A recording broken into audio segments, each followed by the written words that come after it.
Good afternoon, soccer fans. My name's Dan Gargan. I'm here with my fellow teammate, Alan Gordon. Some of you may not recognize him with a shirt on. He's usually topless in most games. Is that fair to say? Correct. Have you ever been nominated to play in the All-Star game? No. I have not either, which clearly gives us the right to tell you guys what you need to be looking for with the All-Star game in Denver, Colorado. Is that correct? 100%. 100%. Gordo, let's take it back to a better time. A time when Bill Clinton was still in office. NSYNC hadn't broken up yet. Britney Spears hadn't shaved her head. And there was still an East versus West All-Star game. Do you remember that fondly? Baby, that's how I grew up. Is this something that we should go back to? I think it's a tough one. I think there's positives on both sides. You know, on one side, the East versus West, you get a lot more names. You're able to recognize more guys that are having good seasons, which is great. But I like turning it into more of a game that fans can watch that are serious. I mean, the NBA game and the baseball game, I'm not tuning into that. So there's been a lot of talk recently about how the players get into the All-Star game, how they're nominated, fans vote, coaches vote, media votes. What do you think is the biggest determining factor on an All-Star's credibility or an All-Star status? You know, I think there's an importance about, you know, the fans and them getting the guys out to the All-Star game that they want to see. But I also think it's really important to take more of that the players have more of a weight in determining who the All-Stars are going to be. I think that the biggest and best measuring stick for players is their peers. With that being said, is it a body of work in a player's career, or is it the first 6 months of the season that should determine guys on the All-Star team? Well, that's a tough one, you know, because again, these two questions run hand in hand. You have the fans who want to see the star players who have had tremendous careers, and that's why they are the DPs and the stars of this league. Yet, I think the All-Star game is for fans to get to see some of these guys that are having great years. So let's talk about if we were the commissioner. Say you're Don Garber with a lot more hair and pretty smile. You guys both have pretty smiles. I'll give you that.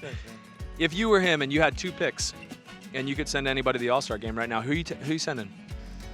You know, I got a kind of a pair, and they're on the same team. I'm going with Giles Barnes and Will Bruin. I think these guys have scored a lot of goals this year.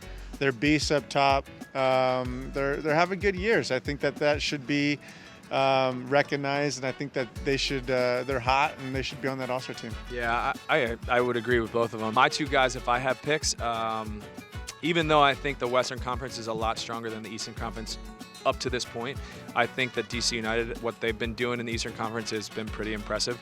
I'm sending probably Chris Rolfe or Perry Kitchen. I thought they're both having great years. They're both really producing. I think Perry Kitchen's leading that team in the midfield quietly. And Chris Rolfe, he's obviously been doing it for a long career, but even if you just look at this 6 months, I think he's kind of had a resurgence in DC, and he's continued that this season. So I'd send either one of those guys.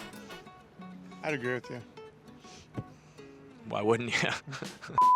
So this All-Star game is supposed to be fun, right? I think a little bit of the banner that we have in our locker room, we enjoy the age-old tradition of giving nicknames. And none other than my good friend Alan Eugene, DJ Skinny, DJ Bigger Skinny, the king of self-promotion, Gordon here, is known for his nicknames. So we came up with the best 11 nicknames, and I think we're gonna run through these. Yours versus mine, or are we gonna do them together? A collaboration, if you will? Let's collaborate. All right. I don't want you to lose. Let's do it. Leading our back line in the goalkeeper position, we have Cock-a-doodle-doo. We got a solid back line for you, led by this man, center back Stefan Veggie Stir Fry. Anchoring the left side, Travis, don't worry, be happy. We got a big, tall, strong right back here, Josh Colonel Saunders. Our vet anchoring the center back position. David Usted, we have a problem.